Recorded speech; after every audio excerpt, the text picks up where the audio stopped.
ang mga kwento ng pag-ibig, kwento ng buhay at kwento ng pag-asa dito sa Barangay Love Stories. Love Stories. Hindi biro ang hirap kapag nagkahiwalay ang mga magulang. Maraming adjustments ang dapat nagawin at kadalasan ay bata ang naiipit. Ikaw, kabarangay, paano kaya sa tingin mo mapagtatagpo ang dalawang mundo ng dalawang magulang na nagkahiwalay? Pero kailangang magkalapit para sa anak na sa kanila ay parehong nakakapit. Dear Papa Dudut, ako nga pala si Joel, 35 years old at kakahiwalay lang sa naging girlfriend ko for almost 4 years. Siya pala si Cynthia. Kaedad ko lamang siya at meron kaming isang anak na 2 taong gulang pa lamang. Mahirap na desisyon ang makipaghiwalay sa nanay ng anak ko. Sino ba naman ang gustong mapunta sa isang broken family, hindi ba? Kaya lang ay hindi ko na matiis ang ugali ni Cynthia. Lagi niya akong pinaghihinalaan na may ginagawang hindi maganda. Palibasa noong time na naging kami ay malala pa ang trust issues niya dahil niloko siya ng dating boyfriend niya. Nagkaroon din sila ng anak pero nasa poder ng lalaki ang bata. Pinasa sa akin ni Cynthia lahat ng galit at tamang hinala niya sa kanyang ex-boyfriend. Noong una ay sinubukan ko namang tanggapin yon. Mahal ko eh. Kaya lang habang tumatagal ay nakakapagod din pala ang ganong klase ng sitwasyon. Nakadagdag din ang pagiging high maintenance niyang babae. Hindi siya nakontento sa kung ano lang ang kaya kong maibigay sa kanya. Alam naman niya na hindi ganong kalaki ang sahod ko. Galing kasi siya sa may kayang pamilya kaya hindi niya matanggap na maliit lamang ang naibibigay ko sa kanya. Yun madalas ang nagiging away din namin dahil nasasaktan ang pagkalalaki ko sa tuwing pinamumukha niya sa akin na hindi sapat ang naibibigay ko. Hanggang isang araw ay nakipaghiwalay na ako sa kanya, Papa Dudut. Biglaan lang ang lahat dahil napundi na ako sa pagbubunganga niya sa mga pagkukulang at mali ko. At dahil nga sa pakikipaghiwalay ko ay nagtanim siya ng galit sa akin at nakaapekto yon sa anak namin, Papa Dudut.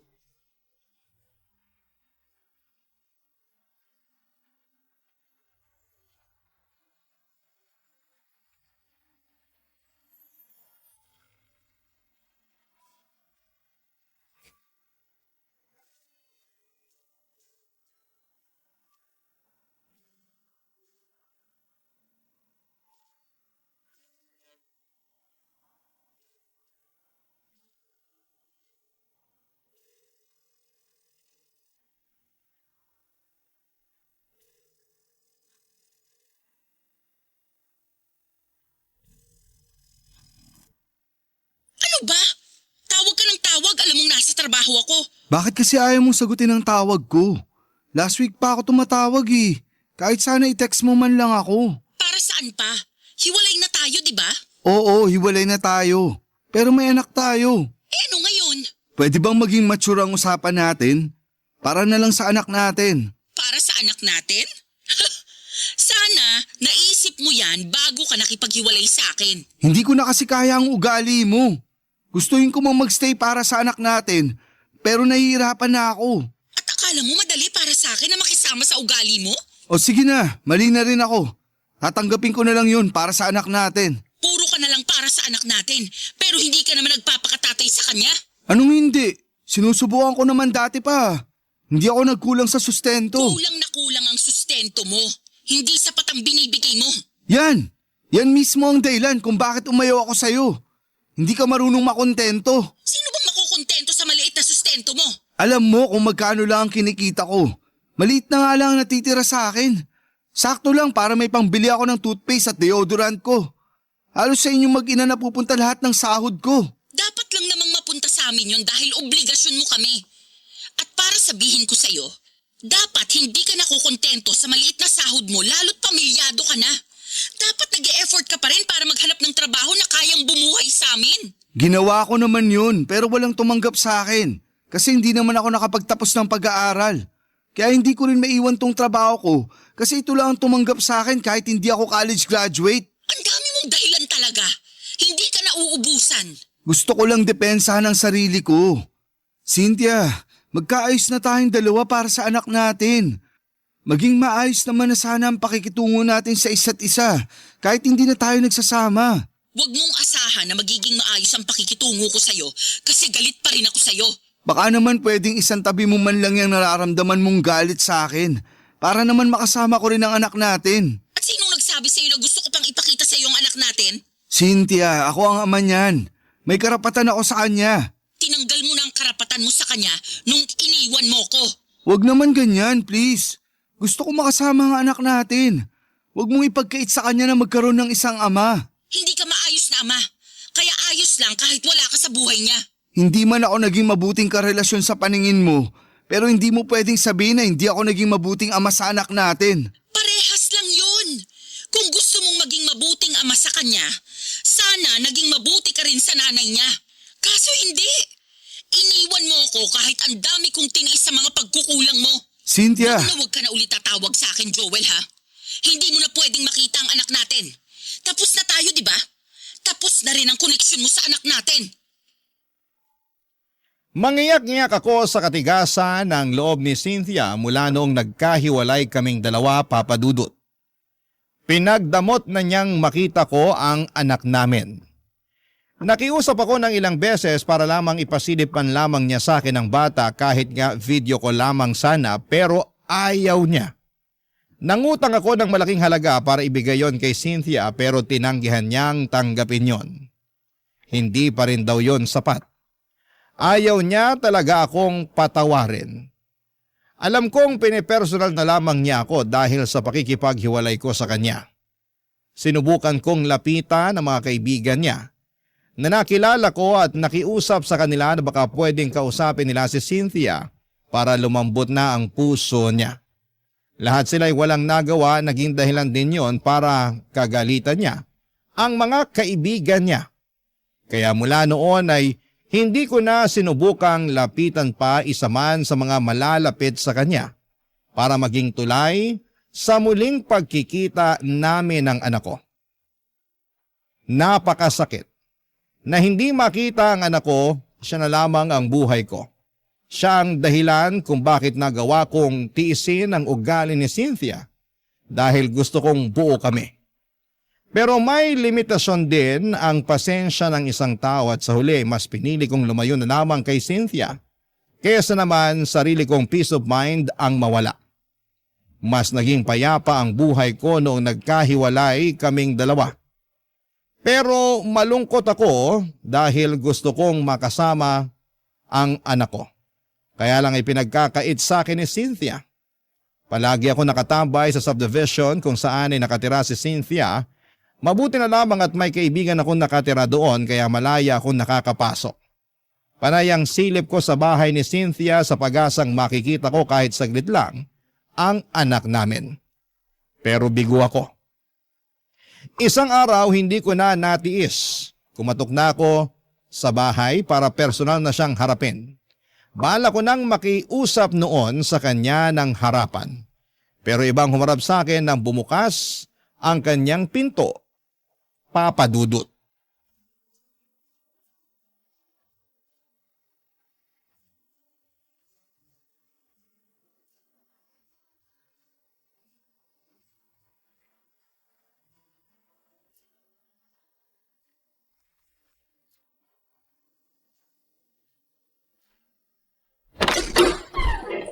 Sino po kayo? Sino ka? Hala? Ako po kaya unang nagtanong. Joel. Joel ang pangalan ko. Andyan ba si Cynthia? Naku, umalis po kaninang umaga. Ganun ba? Mga anong oras kaya siya makakabalik? Baka po hapon na yon kasi dadaan daw muna siya sa bahay ng parents niya bago po siya bumalik dito. Ah, sino ka nga pala? Ay, pasensya na, hindi po agad ako nakapagpakilala. Ako nga po pala si Mara, ang yaya ng anak ni Ma'am Cynthia. 30 years old at mula sa lugar ng mga matatapang, Etivac, Cavite! Hanep pang intro pang Miss Universe. Kabog, di ba? Sabi niyo kasi magpakilala ako eh. Kaano-ano mo si Cynthia? Ay, naku, teka lang po baka miyembro kayo ng Budol-Budol Gang ha? Kasi yung mga ganyang tanungan, napanood ko na yan sa balita eh. Hindi. Ay, ex-boyfriend ako ni Cynthia. Kayo po yung lagi niyang sinasabi na kampo ng demonyo. Naalala ko na. Kayo yung tatay ng anak niya. Ang sakit naman ng kampo ng demonyo. Pero sige, tatanggapin ko. Ganun ang tingin niya sa akin eh. Ang tindi nga po ng galit niya sa inyo. Ang dami niyang kwento tungkol sa inyo. Hula ko. Wala siyang magandang nasabi tungkol sa akin, no? Ang galing niyo naman pong manghula. Iniwalayan ko kasi siya. Kaya sobrang bitter niya sa akin. Naiintindihan ko naman siya, kaya lang... Kaya lang ano po? Naiipit kasi yung anak namin. Doon ako nahihirapan. Ay, hindi po ba niya pinapakita sa inyong anak niyo? Mula nung nagkaiwalay kami, hindi na niya pinakita sa akin. Kahit makausapan lang po sa phone? Kahit yan, hindi pwede. Pinapahupa ko na muna ang galit niya sa akin. Pinagdarasal ko na lang na makamove on na siya agad para hindi na niya ipagkait sa akin yung anak namin.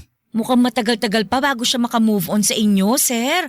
Halos bumuga na nga ng apoy sa tuwing naaalala niya kayo eh. Mapagtanim din kasi ng galit yun. Hayaan mo na lang. Baka naman kasi minahal rin niya kayo ng sobra. Kaya nasaktan. Tapos naging bitter na dragon. Kaya nga eh. Minsan, pinagsisisihan ko rin na iniwan ko siya. Kasi mahal niyo pa ho ano. Ay! Naiisip kong balikan siya para makita ko na yung anak namin. Sobrang desperado na ako, Mara. Gusto ko talagang makita kahit ilang minuto lang yung anak namin. Ay, paano kaya to? May naisip kasi ako pero baka mapag-initan ako ni Ma'am Cynthia kapag nalaman niya eh. Ano ba yun? Matutulungan mo ba ako para makasama ko ang anak ko? Hindi ko po may papangako pero susubukan ko po na maipakita sa inyo yung anak nyo kapag wala po si Ma'am Cynthia dito. Kukunin ko na lang po yung number nyo, sir. Gusto mo lang ata akong maka-textmate eh. Hala si sir! May boyfriend po ako sa Cavite ha? Huwag kayong ganyan, loyal ako dun. Binibiro lang kita kasi masyado nang mabigat yung usapan natin eh. Sige, ito ang number ko. Pero palitan mo na lang ang pangalan ko para hindi makita ni Cynthia na nag-uusap tayo. Ay teka, sisave ko na po. Patingin nga po ulit. Ayan. Nasave ko na po yung number nyo. Ite-text ko po kayo mamaya ha? Salamat, Mara. Salamat.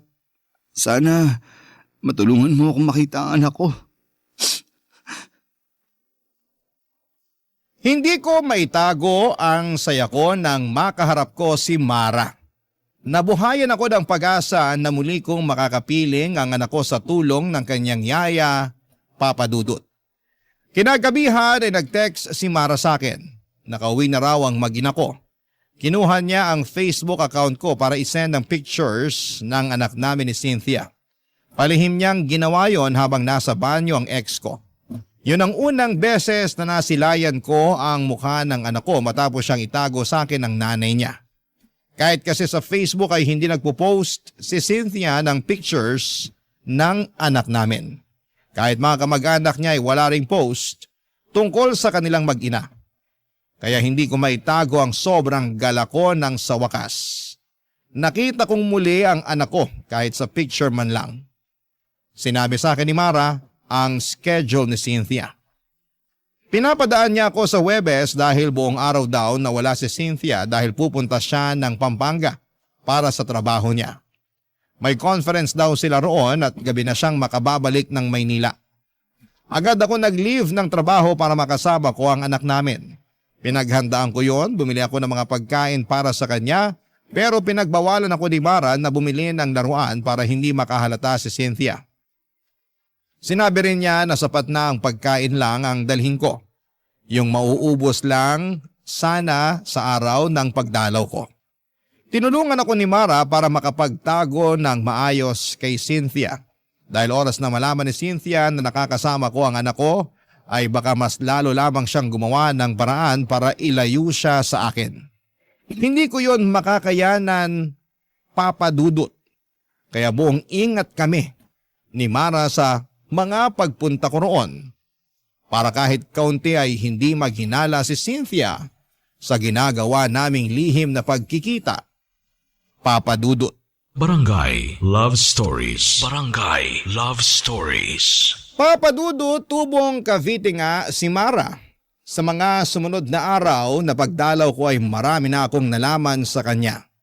Meron na pala siyang anak na 6 years old mula sa kanyang ex-boyfriend. Nasa Cavite ang bata at nadadalaw niya kapag day off niya tuwing Sabado hanggang Linggo ng tanghali. May boyfriend din siya na kasama na niya sa bahay nila sa Cavite. Yun daw ang nag-aalaga ng anak niya. Mabait daw ang boyfriend niya at wala siyang masabing hindi maganda roon dahil siyang tumayo bilang ama ng anak niya. Nakita ko naman kung gaano niya pinagmamalaki ang boyfriend niya. Isang bagay na hindi nagawa sa akin ni Cynthia noong kaming dalawa pa lamang. Kinakahiya kasi niya ako noon dahil nga mas malaki ang kinikita niya at galing pa siya sa mayamang pamilya. Natatandaan ko pa.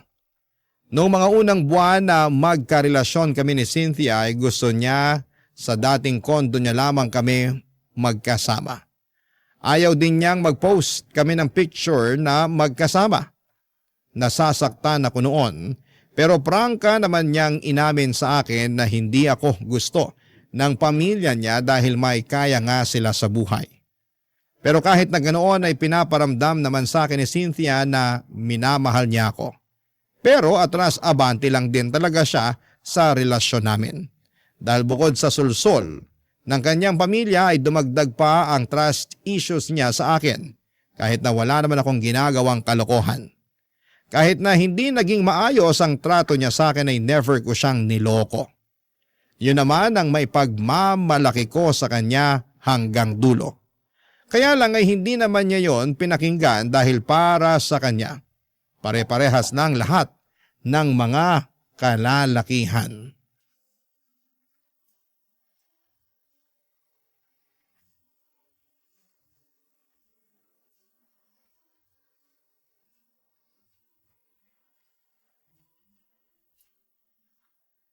Pinagod niyo po yung anak niyo, sir. Ang himbing kagad ng tulog, oh. Sorry na. Na-enjoy ko lang makipaglaro ulit sa kanya. Alam mo namang ang tagal ko nang hindi nakasama ang anak ko. Gets kita, sir. Ganyan din ako sa anak ko tuwing umuwi ng Cavite kapag day off ko. Parang ayoko nga patulugin para hindi matapos yung bonding naming dalawa eh. Ang sarap maging magulang, no? Mahirap pero masarap. Sinabi niyo pa, sir. Wag mo na nga akong tawaging sir. Halos magkaedad lang naman tayo. Tsaka close naman na tayo eh. Eh naku, nakakailang naman kung tatawagin ko lang kayong Joel. Hindi ako sanay. Tatay kayo ng inaalagaan kong bata. Pero hindi naman kita pinapasahuran. Kaya tanggalin mo na yung sir ha. O sige na nga, susubukan ko. Mara, salamat talaga ha. Naging tulay ka para makasama ko ulit ang anak ko. Alam mo, ilang beses ka nang nagpasalamat. Okay na nga yun. Masaya akong makatulong. Tsaka kailangan talaga ng bata na makasama din ang tatay niya. Sana, ganyan din ang mindset ni Cynthia. Ay, kaso hindi eh. Dinamay niya yung personal na galit niya sa akin para hindi ko makita ang anak namin. Hintayin na lang nating makamove on si Ma'am Cynthia. Lalambot din yun. Parang hindi ko na nga inaasahan yan. Yung ex nga niya bago ako, hanggang ngayon sinusumpa pa rin niya. May mga ganong tao lang po talaga, mapagtanim ng galit. Kahit maliliit na pagkakamali, hindi niya kayang patawarin. Isang beses, alam mo ba, nakalimutan ko lang siyang batiin para sa mansari namin. Aba, hindi na niya yun pinalagpas. Lagi niyang sinusumbat. Keso wala raw akong pakialam sa relasyon namin. Eh isang beses lang naman nangyari yun. Eh teka, may ganyang experience din ako kay Ma'am Cynthia. Minsan, nakalimutan ko ilabas yung basura. Ayun, mula noon may trust issues na siya sa akin. Halos oras-oras bago matulog, pinapaalala niya sa akin yung basura. Kahit hindi naman na naulit yun. Pero wala na siyang tiwala sa akin. Ang sabi niya, mauulit pa raw yung pagkalimot ko. Aabangan daw niya yun at ipamumukha niya sa akin. Ganyan nga siya. Gusto niyang mapatunayan lagi na tama siya. Kaya babantayin niya lahat ng galaw mo para makahanap ng butas. Gusto niyang may paglaban na hindi siya nagkakamali ng iniisip tungkol sa'yo. Ay, nakakapagod yun. Buti nga natiis niyo eh. Ikaw din naman, natiis mo siya. Eh wala naman po akong choice kundi magtiis. Malaki kasi ang pasahod niya sa akin eh. Hindi naman alagain yung anak niyo. Si Ma'am Cynthia na lang talaga yung kailangan kong pagpasensyahan. Sana balang araw, ma-realize niya yung ugali niyang ganun. Mauubusan talaga siya ng taong iintindi at magtitiis sa kanya kapag hindi pa siya nagbago. Matanong ko lang, Joel. Wala ka na bang nararamdaman na pagmamahal sa kanya? Mahal ko pa naman siya. Hindi naman yun agad-agad na nawawala. Napagod lang talaga ako nun kaya ako nakipaghiwalay. Pero andun pa rin yung love ko sa kanya. Huwag mong sasabihin ha. Papalakpak na naman ang pride nun kapag nalaman niya. Naku, ayoko na rin kayo magkabalikan dalawa. Ha? Bakit naman? Kasi kapag pinag-uusapan natin siya, ramdam ko yung lungkot at stress sa'yo. Pero kita ko pa naman sa mga mata mo na may feelings ka pa rin naman sa kanya. At okay lang yun. Hindi naman basta-bastang nawawala yun eh. Nanay kasi siya ng anak mo. Salamat sa pag-intindi ha. Sobrang bigat lang kasi talaga ng pinagdaanan ko sa kanya. Siya ang pinakaminahal ko sa lahat ng mga nakarelasyon ko. Pero siya yung pinakamasakit na lesson na dumating sa buhay ko. Takot ka na siguro magmahal ulit ano? Ay, Joel! Kailangan mo nang umalis. Tumatawag si Ma'am Cynthia. Mukhang pauwi na to.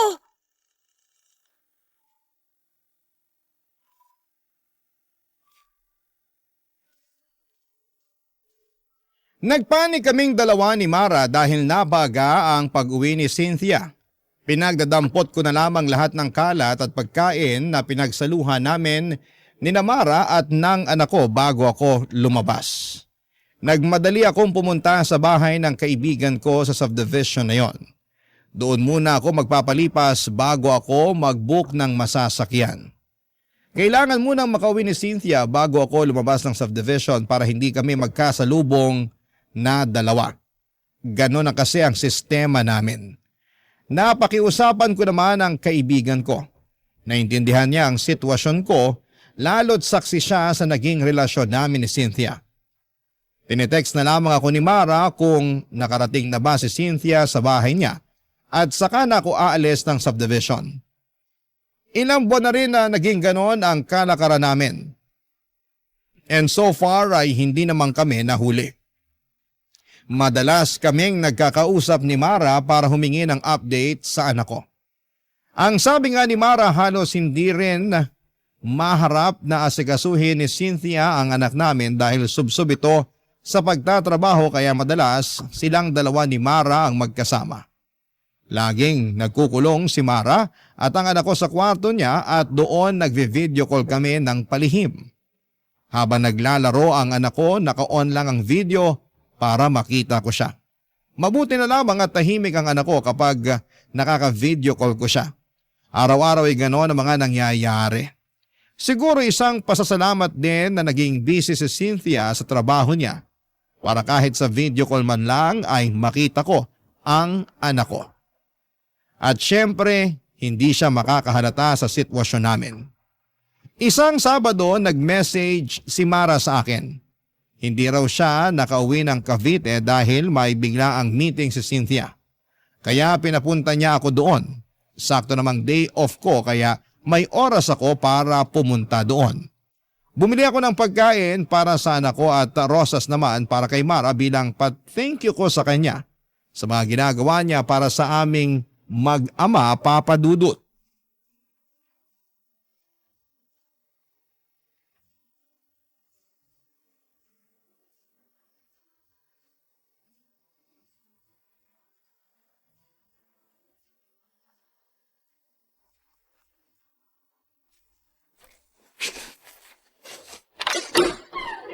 Oh, Joel! Pasok ka na. Sakto, kaalis lang din ni Ma'am Cynthia. Hindi ka na nga ako mapaaga ng dating eh. Nag-shortcut ba naman yung taxing nasakyan ko kanina? Kinabahan tuloy ako na magpang-abot kami ni Cynthia. Hindi talaga kayo pinagtatagpo ni Ma'am Cynthia. Ayos na yun. Sana palagi na lang umahin ng tadhana sa akin. Bumili nga pala ako ng rosas para sa'yo. Ito. Nako, nag-abala ka pa. Sana dinagdag mo na lang sa pambili ng pagkain ng anak mo. Nakabili na ako ng pagkain niya. Sakto na to para sa kanya. Dinagdagan ko pa nga para maibigay ka sa anak mo kapag umuwi ka sa inyo sa Cavite. Thank you tulog pa pala yung anak mo. Gusto mo ba gisingin ko na? Ay, wag! Hayaan mong makapahinga siya. Magkwentuhan na lang muna tayo habang tulog pa siya. Kumusta ka? Ayos lang. Parang malungkot ka. Dahil ba hindi ka nakauwi sa Cavite ngayong day off mo? Mabuti ngang hindi ako umuwi dun ngayon. Ha? Bakit naman? Ano ba nangyayari? Magkwento ka, makikinig ako. Wala to. Ayos lang ako. Gusto mo ng kape? Magtitimpla ako. Sige, para mas sumarap ang kwentuhan natin tungkol dyan sa pinagdadaanan mo. Ayos nga lang ako, Joel. Huwag mo na ako intindihin. Gusto kong makabawi sa'yo sa lahat ng tinulong mo sa akin. Kung makakabawi ako sa pakikinig, andito ako. 2 tenga, nakasanla sa'yo. Ang kulit mo ah. Okay nga lang ako. Kahit sinasabi mong okay ka, halata naman sa mga mata mong hindi. Di tama nga ako. Ay, ano ba nangyari? Kasi nakikipag-iwalay na sa akin yung boyfriend ko eh. Sabi niya, hindi na raw niya kaya na 1 beses lang sa 1 linggo kami magkita.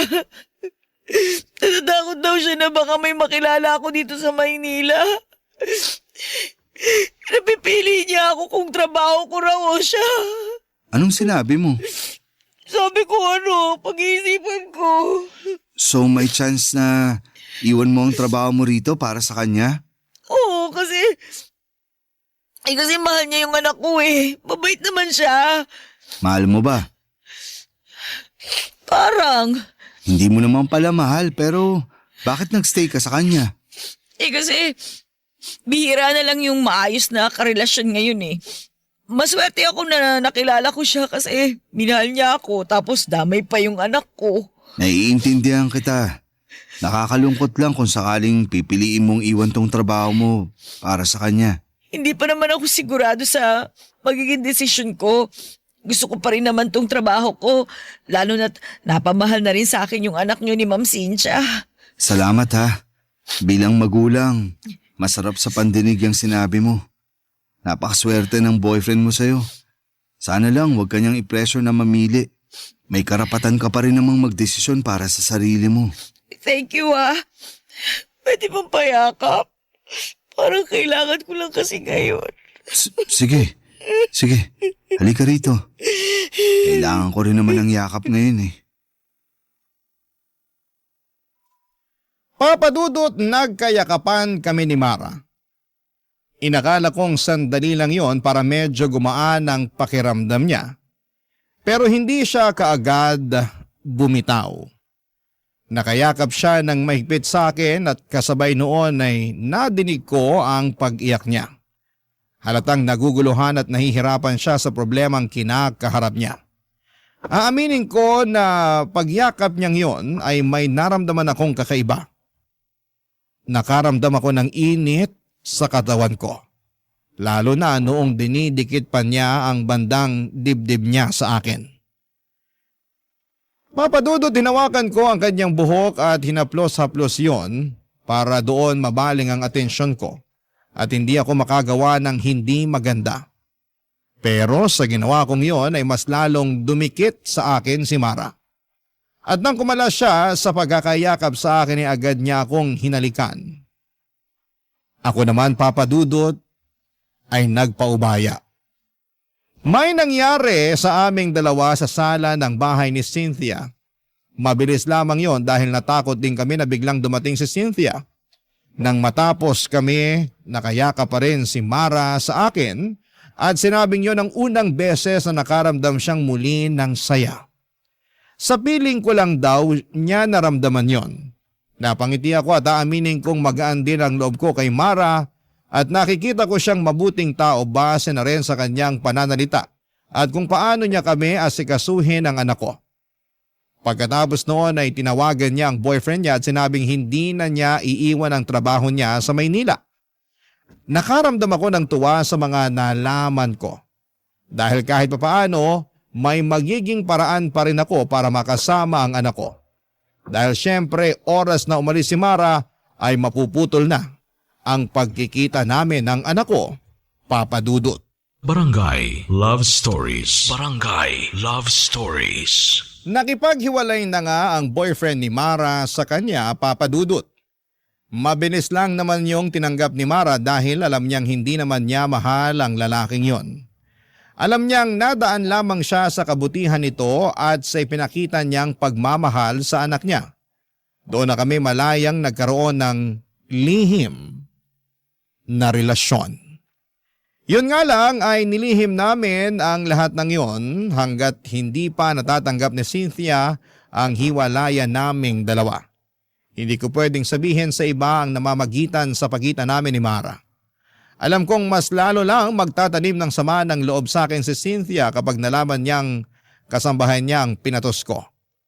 Naintindihan naman yon ni Mara at sinabi sa akin na walang problema sa kanya kung patago muna kami dahil alam niya ang ugali ng ex-girlfriend ko. Napadalas na ang pagpunta ko kina Cynthia. Kahit andon si Cynthia ay nagagawa ko pa rin makipagkita kay Mara. Doon nga lang kami sa bahay ng kaibigan ko nagtatagpo kapag tulog na si Cynthia. Madalas nga, kapag dumadalaw na ako sa bahay ni Cynthia, hindi ko na halos nakakasama ang anak ko kasi mas madalas na kaming magkaharutan ni Mara. Nananabik din kasi ako sa feeling na merong nagmamahal sa akin. Pero hindi naman namin pinapabayaan ang anak ko ha, ikaklaro ko lang. Siyempre alam nyo naman na siguro yung pakiramdam ng mga unang buwan ng relasyon, hindi ba? Kumbaga nakaikot lang kayo sa mundo ng bawat isa at ini-enjoy ang lambingan at saya. Ganon ang nangyayari sa amin noon ni Mara.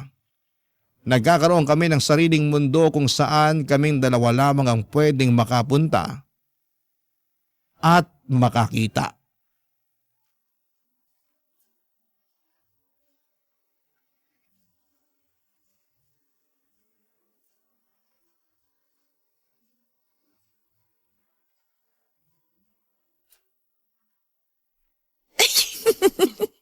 Huwag mo naman masyadong pisilin yung tabako sa tiyan. Huwag mo na akong pigilan. Alam mo namang ito ang paborito ko sa'yo, di ba? Halata naman, palagi mo ang hinahalikan eh. Kakagigil eh. Parang taba ng baby. Lambot. Hawak nga ulit. Ikaw talaga, tama na nga, nakikiliti na ako. Ang hirap magpigil. Ikaw kasi, nag-crop top ka pa. Mas lalo ko tuloy nakita ang bilbil mo.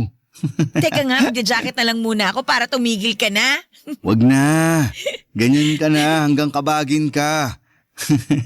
Panindigan mo na lang ang crop top mo. Huwag tayo masyado maingay kasi baka mamaya magising pa yung anak mo. Ayos lang yun. Para makita niya kung gaano kasaya ang tatay niya. Masaya ka ba talaga? Oo naman. Mula nung dumating ka, nakakasama ko na yung anak ko. Tapos, may pabonus ka pang bilbil na pinanggigigilan ko. Ayaw mo na talagang lumayo sa usapang bilbil ha? Paano ba ako makakalayo? Laging nakadikit ang bilbil mo sa akin. Para maramdaman ko kung paano kang nag-iinit sa akin. Eto na nga't parang nilalagnat na ako sa init. Tara na nga sa kwarto ni Cynthia. Huy, bakit naman dun? Para hindi masakit sa likuran kapag nag-aano na tayo. Ang hirap kasi rito sa sofa eh. Medyo may katigasan na. Tsaka mukhang malaki yung kama ng ex-girlfriend ko kaya kahit tumambling pa tayo hindi tayo mahuhulog. Baka maamoy niya tayo pag uwi niya. Mas okay na rito sa sala para mabilis linisin yung ebidensya. Doon sana sa kwarto mo kaso andun naman ang anak ko. Pwede naman dun pero tahimik lang tayo ha. Ano, game? Wag na roon. Nakakailang naman kung sa harapan pa ng anak ko nilalandi yung yaya niya. Exciting nga yun eh. Ikaw grabe yung mga pantasya mo. Marami na kasi ako nasubukang pantasya mula nung naging tayo. Pukis nga ako, tsaka... Ay, tumatawag si Ma'am Cynthia. Sagutin ko lang to ha. Quiet ka muna dyan. Hello, Ma'am Cynthia. Oh, Ma'am, ano po yun? Pauwi na ako ng bahay. Pakilutuan mo ako ng ulam. Kahit anong nandyan sa ref. Okay lang kahit prito. Mga ilang oras po, Ma'am, bago kayo makarating dito sa bahay. Bakit kailangan mong malaman? Wala naman po. Para lang po matansya ko kung ano oras po ako magluluto. Para mainit po yung ulam na maaabutan nyo. Mga 2 oras mahigit. Sa kapalitan mo na rin yung bedsheet ko. Nangangati ako ron eh. Sige po ma'am. Meron pa po ba kayong ipapagawa? Wala naman ah. Asikasuhin mo na lang yung mga pinapagawa ko. Bye. Joel, Ano yun? tara na dun sa kwarto ng ex-girlfriend mo. Dumihan na natin yung bedsheet kasi pinapapalitan na niya sa akin. Ayos! May nangyari sa amin ng ilang beses sa kama ni Cynthia, Papa Dudut. Aaminin kong nakadagdag ng init yon sa pakiramdam ko lalo't kama yon ng ex ko. Pagkatapos noon ay nagmadali na akong umalis ng bahay. Hindi ko na nga nahintay na magising pa ang anak ko. Babawi na lamang ako sa susunod sa kanya. Kailangan ko na kasing makaalis para hindi kami magkaabutan ng nanay niya. Mabuti na lamang at maagang dumating ang nabukong sasakyan kaya nakaalis din ako kaagad. Bago mag-update si Cynthia na pauwi na raw ito. At nang makauwi ako ng bahay, tinadtad ni Mara ng mga selfie niya ang messenger ko. Napangiti ako at nakaramdam muli ng init. Sinabi ko sa kanya na mag-usap na lamang kami ulit kapag matutulog na si Cynthia. At makalipas nga ang ilang oras bago sumabit ang 11:00 ng gabi ay nag-message na si Mara. Gising noon ang anak ko at magkasama silang dalawa habang magka-video call kami. Para silang mag-ina at para kaming pamilya ng mga oras na yon. Nakapag-usap siguro kami ng mahigit 1 oras bago ko tinapos ang tawag. Para makapagpahinga na rin ang anak ko dahil alanganin na ang oras. Nag-chat na lamang ako kay Mara na sabihan niya ako kung kailan ulit ako makakadalaw. Mabilis naman siyang nag-reply at sinabing pwede na raw kaagad kinabukasan. May out of town meeting daw si Cynthia at madaling araw na ito makakauwi. Natuwa ako noon dahil mas mahaba ang oras na makakasama ko na si Mara at ang anak ko. Kaya naman natulog na ako kaagad para maaga akong makabili ng mga pagkain nilang dalawa sa pagdalaw ko, Papa Dudut.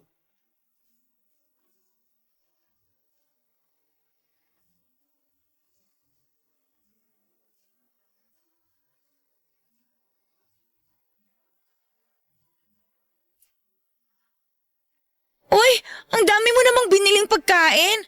Gusto mo talagang kumapal pang bilbil ko, ha? Sakto lang yan para sa buong araw natin.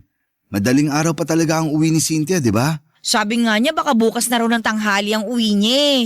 Uy, ayos ah. Baka pwede pa ako makatulog dito nun. Para may experience ko namang matulog buong gabi kasama kayo ng anak ko. Gusto ko rin naman yun. Yaan mo, kapag lumamig na ang lahat, magagawa na natin yan. Sa ngayon, magtago lang muna tayo. Buti ka pa. Ang lawak ng pangunawa mo. Sana ganyan din si Cynthia. Wow! Cynthia! Ma'am! Akala nyo ganun ako katanga para hindi makahalata? 1 buwan ko nang alam ang ginagawa nyo. Palihim ako naglagay ng CCTV dito sa bahay, lalo na sa kwarto ko. Huminahon ka muna. Huminahon? May oras pa ba ako para gawin yun? Punong-puno na ako ng galit sa inyong dalawa. Ma'am, sorry po. Sorry saan? Sa pagpapapasok ng ahas dito sa bahay ko? Ay teka, ikaw pala ang ahas na pinapasok ko rito. Huwag mo siyang pagsalitaan ng ganyan. Ako ang may kasalanan. Ako ang namilit na ipakita niya sa akin ang anak natin. Anak lang ba natin ang gusto mong makita, Joel? Base sa mga CCTV footage na nakita ko, parang masabik kang mayakap at mahiga sa kama yung yaya ng anak mo. Grabe rin! Ginawa niyo pa sa kama ko ang kababuyan niyo. Sorry, pero ikaw naman kasi. Ako na naman ang mali, Joel. Nakikita mo ba kung anong ginawa mo? Mas lalo mong sinira ang tiwala ko sa'yo. Kung sa una pa lang sana hindi mo na ipinagdamot ang anak ko sa akin, edi hindi sana tayo aabot sa ganito. Pinapatikim ko lang sa'yo ang epekto ng pag-iwan mo sa akin. Sinabi ko naman sa'yo na huwag mong idamay ang anak natin sa problema natin pero… Sa ayaw at gusto mo, madadamay talaga ang anak natin. Lalo na ngayon, ang bababoy nyo. Habang nasa kabilang kwarto ang anak natin, nagawa mo pa talagang patungan ng yaya niya, Joel? Anong klaseng pag-iisip ang meron ka? Bakit init ng katawan ang pinapairal mo? Kasalanan ko po, Ma'am Cynthia. Huwag niyo pong sisihin si Sir Joel. At ngayon, Sir Joel ang tawag mo sa kanya? Patapos kang maghubad sa harapan niya? Iba ka rin ha? Nagmamahalan lang po kaming dalawa. Walang masama sa ginagawa namin. Nagmamahalan? Walang masama? Sigurado ka? Habang wala ako sa bahay na to, pinagkatiwalaan kita, Mara. Ang bilin ko sa'yo, wag na wag kang magpapapasok ng ibang tao. Pero sinunod mo ba yon? Hindi. Sabihin mo ngayon sa akin kung walang masama sa ginawa mong yon. Hindi mo na nirespeto ang bahay ko.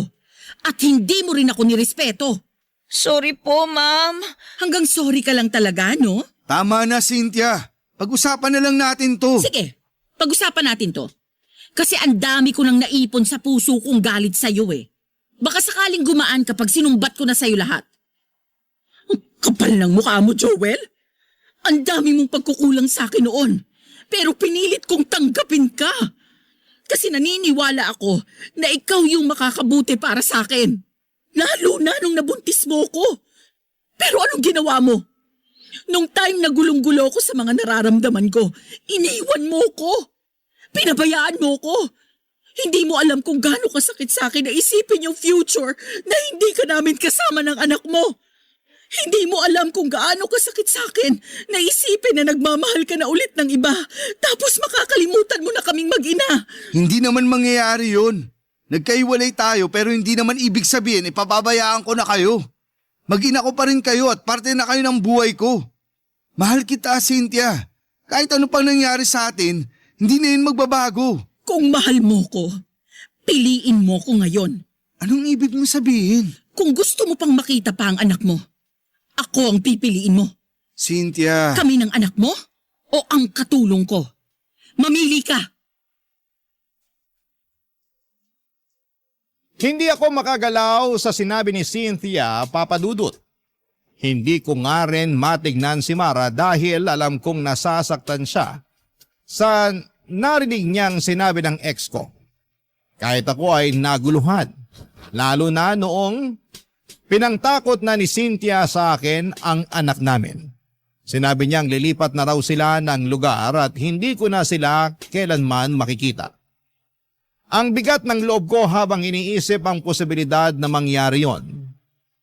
Nang hindi pa ako sumagot ay sinabi niyang pwede kaming magkabalikang dalawa, total ay mahal ko pa naman daw siya. Ayusin na lang daw namin at susubukan niyang baguhin kung ano man ang mga naging pagkakamali niya. Hindi pa rin ako nakapagsalita noon. Parehas kami ni Mara. Nang wala siyang makuhang sagot sa akin ay pinalis niya ako ng bahay. Pero bago niya ako paalisin, binigyan niya ako ng palugit na 1 buwan para pag-isipan kung sino ang pipiliin ko sa kanila ni Mara. Tahimik pa rin si Mara at kabado dahil anak ko na ang pinangsasangga ng nanay niya. Pinalis na rin ni Cynthia si Mara at umuwi muna si Mara sa Cavite at sinabi niyang hihintay na lamang niya kung anuman ang magiging desisyon ko. Sobrang hirap ng pinasok kong gulo. Sana ay matulungan niyo po ako. Oo, at may nararamdaman na ako para kay Mara. Nakikita ko siya bilang mabuting tao at mabuting karelasyon, pero aaminin kong mas mahal ko pa rin si Cynthia. Pero ang hirap na makasama pa siya. Pero paano ang anak namin kung sakaling hindi ko siya piliin na balikan? Higit sa lahat ay anak ko na ang pinakagusto kong makasama. Pero tulad ko ay ipit din siya sa sitwasyon. Sana po ay matulungan niyo po ako. Ako ang inyong kabarangay forever, Joel. Barangay Love Stories. Barangay Love Stories. Nalilito pa rin sa life ang ating kabarangay. Ano kaya ang maipapayo mo sa kanya? Ibahagi mo yan sa ating comment section para mabasa rin niya. Nagustuhan ng iyong napakinggan? Ituloy yan via live stream sa www.gmanetwork.com/radio. Barangay LS In Mega Manila, 97.1. Forever.